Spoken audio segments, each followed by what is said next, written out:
Hi learners, welcome to my channel. So in this video we are going to discuss our first topic, that is growth and development.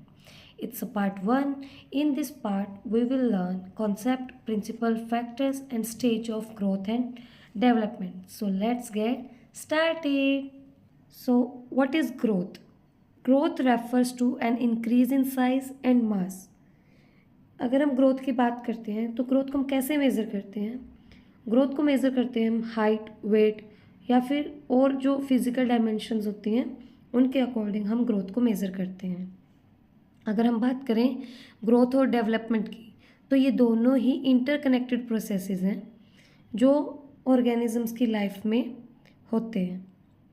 It involves an increase in cell number, cell size और both. Okay, so अगर हम growth की बात करते हैं तो growth is often measured by height, weight and other physical dimension.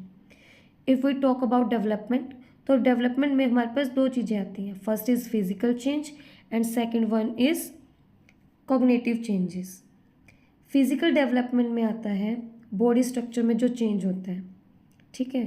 लेकिन जब अगर हम कॉग्निटिव डेवलपमेंट की बात करें तो उसमें आता है थिंकिंग में चेंज, लर्निंग में चेंज और जो प्रॉब्लम सॉल्विंग एबिलिटीज़ हैं उनमें चेंज।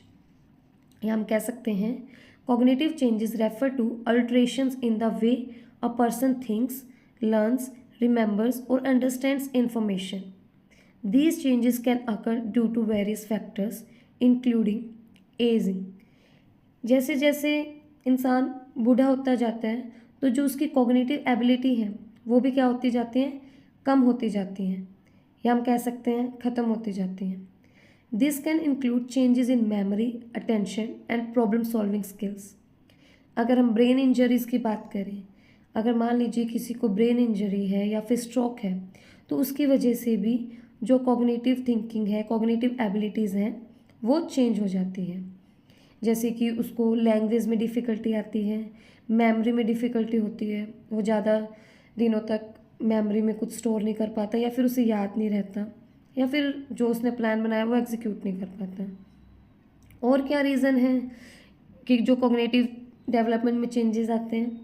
एक रीज़न और है जैसे कि न्यूरोलॉजिकल डिसऑर्डर। इसमें क्या होता है, कुछ कंडीशंस होती हैं, ठीक है, जिनकी वजह से जो उनकी थिंकिंग है तो वो होती है डिक्लाइन। अगर हम मेंटल हेल्थ कंडीशंस की बात करें, किसी इंसान की मेंटल हेल्थ अच्छी नहीं है, डिप्रेशन में है, वो उसको एंजाइटी है, तो इट मीन्स उसकी जो कॉग्निटिव डेवलपमेंट है उसमें चेंजेस आ रहे हैं, ठीक है। अगर हम मेमोरी प्रॉब्लम्स की बात करें, मेमोरी प्रॉब्लम्स में क्या आता है, वो रिसेंट इवेंट्स भूल सकता है, या फिर वो किसी का नाम, जगह, वो सब कुछ भूल सकता है। अगर न्यू इन्फॉर्मेशन में डिफ़िकल्टी की बात करें तो उसको न्यू स्किल्स में स्ट्रगल आता है, वो न्यू स्किल्स एक्वायर नहीं कर पाते हैं, उसकी जो नॉलेज है उसमें भी वो स्ट्रगल करता है, उसे याद ही नहीं रहता है कुछ भी। तो अभी आपको समझ में आया होगा ग्रोथ जो है उसको हम कैसे मेज़र करते हैं, हाइट, वेट और जो भी अदर फिजिकल डायमेंशंस हैं। लेकिन डेवलपमेंट में हमारे पास दो चीज़ें आती हैं, फिजिकल डेवलपमेंट और कॉग्निटिव डेवलपमेंट।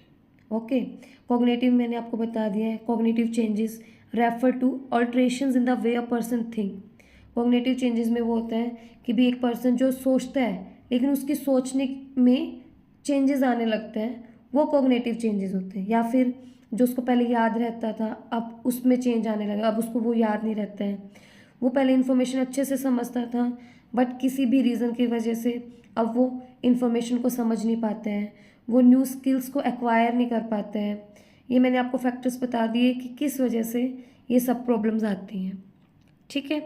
तो so physical development it includes changes in body structure, cognitive development it involves changes in thinking, learning and problem solving abilities. If we talk about growth, तो जो ग्रोथ है, growth की एक limit होती है। For example, person की जो height है वो एक टाइम पे इंक्रीज़ होना बंद हो जाती है। अगर हम डेवलपमेंट की बात करें तो development is a continuous process that can occur through out a person's life. इसकी कोई लिमिट नहीं होती है।